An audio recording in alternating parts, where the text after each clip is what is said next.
रिद्धि किसी को फोन मिलाती है। मुझे तुमसे मिलना है, बहुत जरूरी है। कल सुबह ऑफिस के पास वाले मंदिर में आ जाना प्लीज। फोन डिस्कनेक्ट हो जाता है। अगली सुबह रिद्धि मंदिर में किसी का इंतजार कर रही होती है। तभी पीछे से एक आवाज आती है, मुझे यहाँ क्यों बुलाया है? रिद्धि पलटकर उसकी तरफ देखती है। उसके सामने दक्ष खड़ा था। रिद्धि भगवान के आगे हाथ जोड़कर आशीर्वाद लेती है। दक्ष भी हाथ जोड़ता है। रिद्धि दक्ष के पास जाती है। मुझे तुमसे कुछ बात करनी है दक्ष, बस एक रिक्वेस्ट है कि तुम मेरी पूरी बात सुनना जरूर। दक्ष उसे देखने लगता है। कहो।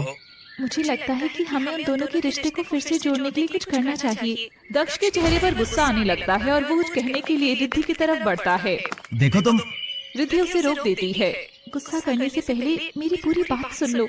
आगे तुम्हारा जो भी फैसला होगा मैं मान लूंगी। दक्ष खुद को रोक लेता है। कल जब मैं घर पहुंची तब मैं भी बहुत गुस्से में थी, नाराज थी सबसे, हालात से।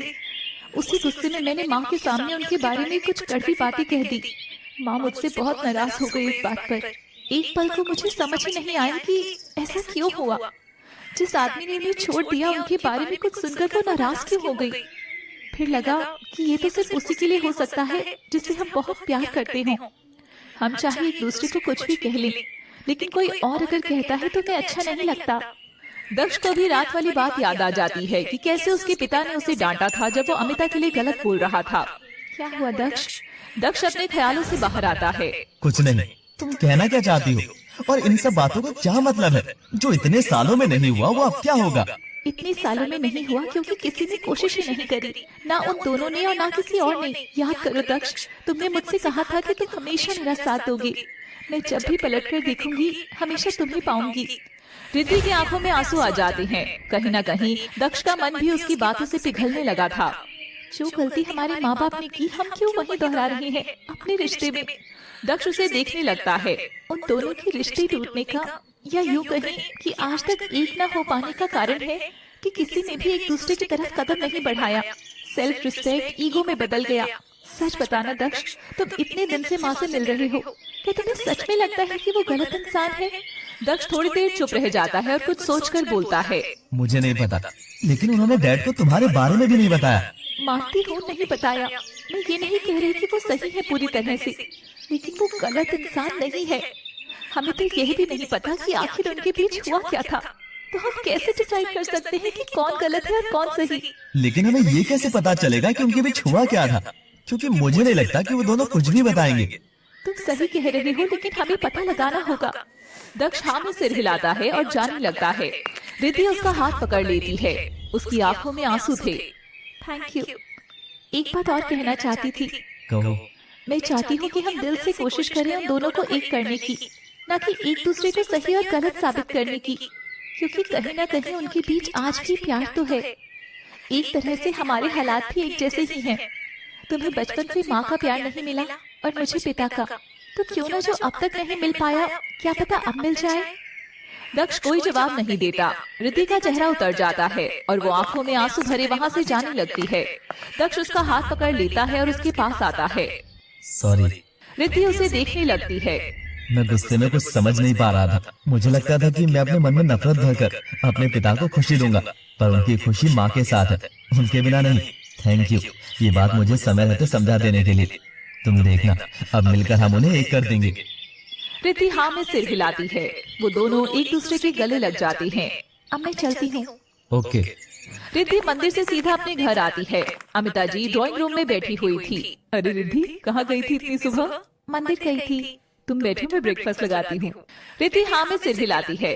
अमिता जाने लगती है, पर तभी उनका फोन बजता है। Excuse me. अमिता जी वहाँ से चली जाती हैं। हेलो, मैं अनिकेत बोल रहा हूँ। बोलो। मैं तुमसे मिलना चाहता हूँ। ठीक है, तुम स्विस कैफे आ जाओ 1 बजे तक। ओके। अमिता फोन डिस्कनेक्ट कर देती हैं और रिद्धि उनके पास आती है। क्या हुआ माँ? कुछ नहीं, तुम बैठो, मैं नाश्ता लगाती हूँ। वो वहाँ से चली जाती हैं। 1 बजे अमिता कैफे पहुँचती है। अनिकेत पहले से उनका वेट कर रहे थे। अमिता भी आकर बैठ जाती हैं। कहो, क्यों मिलना चाहते थे तुम? मुझे रिद्धि और दक्ष के बारे में बात करनी है तुमसे। मैं चाहता हूँ कि हमारे रिश्ते का असर उन दोनों के रिश्ते पर ना पड़े। वो दोनों एक दूसरे से बहुत प्यार करते हैं। अपनी वजह से उनका रिश्ता नहीं खराब होना चाहिए। तुम सही कह रहे हो, मैं भी यही कहना चाहती थी। हमारे बीच के रिश्ते का खामियाजा बच्चे क्यों भुगते? लेकिन हमें उनसे बात करनी होगी इस बारे में, समझाना होगा उन्हें एक साथ बैठकर। ठीक कह रही हो तुम। रिद्धि को फोन करके तुम यहाँ बुला लो और मैं दक्ष को भी बुलाता हूँ। ओके।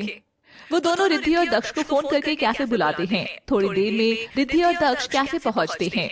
आपने मुझे यहाँ क्यों बुलाया डैड? और माँ आप यहाँ? हाँ माँ, आपने मुझे यहाँ क्यों बुलाया? हम तुम दोनों से कुछ बात करना चाहते हैं, तुम्हारे रिश्ते के बारे में। दक्ष और रिद्धि एक दूसरे की तरफ देखते हैं। जी कहिए। हमें तुम दोनों की रिश्ते से कोई परेशानी नहीं है। हाँ, हम नहीं चाहते कि हमारी वजह से तुम दोनों का रिश्ता खराब हो। लेकिन अंकल। डैड। रिद्धि उन्हें देखने लगती है। उसकी आंखों में हल्के से आंसू आ जाते हैं। डैड। अनिकेत उसके सर पर प्यार से हाथ रखते हैं। दक्ष और अमिता की आंखों में भी आंसू आ जाते हैं। डैड, हम चाहते हैं आप दोनों। दक्ष उसका हाथ पकड़कर उसे रोक देता है। रिद्धि उसकी तरफ हैरानी से देखने लगती है। हम भी यही चाहते हैं, जो पास्ट में हो गया सो हो गया, उसे बदला तो नहीं जा सकता ना। और आप दोनों बड़े हैं, मैच्योर हैं, तो हम इंटरफेयर नहीं करेंगे। रिद्धि उसकी तरफ हैरानी से देखने लगती है। उसके चेहरे पर हल्का सा गुस्सा भी दिख रहा था। दक्ष बेटा, हम भी यही चाहते हैं कि तुम दोनों एक साथ रहो और खुश रहो। थैंक यू माँ। इसका मतलब रिद्धि ऑफिस फिर से ज्वाइन कर सकती है। हाँ। अमिता जी रिद्धि की तरफ देखकर हल्का सा मुस्कुरा देती हैं। रिद्धि के चेहरे पर भी फीकी मुस्कान आ जाती है। आई थिंक अब हमें चलना चाहिए। माँ, क्या रिद्धि थोड़ी देर और रुक सकती है यहाँ पर? आपको डैड छोड़ देंगे। ठीक है रिद्धि, तुम यहाँ रुक सकती हो। मैं खुद घर चली जाऊंगी। रिद्धि तुम भी जल्दी आ जाना। ओके। अमिता जी जाने लगती हैं। रुको, मैं छोड़ दूंगा। नहीं, मैं चली जाऊंगी। हर बात में बहस करना जरूरी है तुम्हें? मैं छोड़ दूंगा, चलो। अमिता जी उसकी तरफ देख और दोनों चले जाते हैं वहाँ से। अब कैफे में सिर्फ रिद्धि और दक्ष थे। रिद्धि गुस्से से दक्ष की तरफ देख रही थी। अरे क्या हुआ, ऐसे क्यों घूर रही हो? ज्यादा फूले बनने की जरूरत नहीं है। ये क्या किया तुमने? हमने डिसाइड किया था ना कि हम माँ पापा को एक करेंगे। तुमने कह दिया कि तुम्हें कोई फर्क नहीं पड़ता। दक्ष मुस्कुराने लगता है। तुम मुस्कुरा रहे हो? तो और क्या करूं?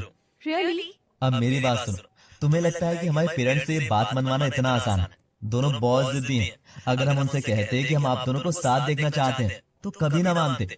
और शायद ये जो थोड़ी बहुत हमारी वजह से उनमें बात स्टार्ट हुई है ना, वो भी बंद हो जाती। इसीलिए मैंने ऐसे कहा। अब वो रिलैक्स्ड है तो एक दूसरे से शायद बात कर ले। तब तक हमें भी टाइम मिल जाएगा कुछ सोचने का। रिद्धि उसे हैरानी से देख रही थी। क्या हुआ, ऐसे क्यों देख रही हो? यही कि तुम तो बड़े होशियार हो। मैं तो ऐसे ही समझती थी। अच्छा ये सब छोड़ो, ये सोचो कि हमें उनकी जिंदगी के बारे में कौन बता सकता है, क्योंकि वो तो बताने से रहे। सही कह रहे हो, वो दोनों तो नहीं बताएंगे। दोनों लोग सोचने लगते हैं। अचानक से रिद्धि बोलती है, शायद मुझे पता है हमारी प्रॉब्लम का सोल्यूशन किसके पास हो सकता है। किसके? रिद्धि उसे देखकर मुस्कुरा देती है। अगले दिन रिद्धि ऑफिस पहुंचती है। वो सीधा दक्ष के केबिन में जाती है। आर यू श्योर वो हमारी हेल्प कर सकते हैं? मुझे बहुत स्ट्रॉन्ग फीलिंग आ रही है कि उन्हें पता होगा। ओके, ऑफिस खत्म होने के बाद बात करेंगे उनसे। ठीक है, तब तक मुझे कुछ एडवर्टाइजमेंट्स पोस्ट करने हैं, मैं करके आती हूँ। ठीक है। रिद्धि वहाँ से चली जाती है। शाम को ऑफिस के बाद मिस्टर भाटिया अपने घर जा रहे थे, लेकिन दक्ष और रिद्धि उनके पास आते हैं।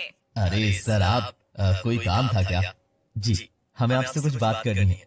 कहीं बैठ के बात करें? Okay sir. वो तीनों एक कैफे में जाकर बैठते हैं। कहिए सर, आप डैड के साथ शुरुआत से है ना? जी, लेकिन आज आप ये सवाल क्यों कर रहे हैं? आप अमिता अग्रवाल को भी जानते होंगे। मिस्टर भाटिया के चेहरे का रंग उड़ जाता है। आप उन्हें कैसे जानते हैं? मैं उनकी बेटी हूँ। मिस्टर भाटिया आंखों में आंसू भरे और हल्की सी मुस्कान के साथ।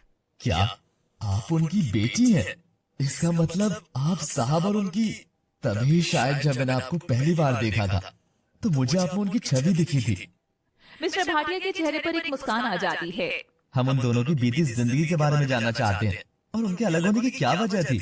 मिस्टर भाटिया के चेहरे पर एक उदासी छा जाती है। आखिर क्या वजह थी जिससे अनिकेत और अमिता को अलग कर दिया था? क्या मिस्टर भाटिया दक्ष और रिद्धि को इससे रूबरू करवाएंगे? जानने के लिए देखते रहिए इस प्यार को क्या नाम दूं कहानी का अगला भाग सिर्फ अपने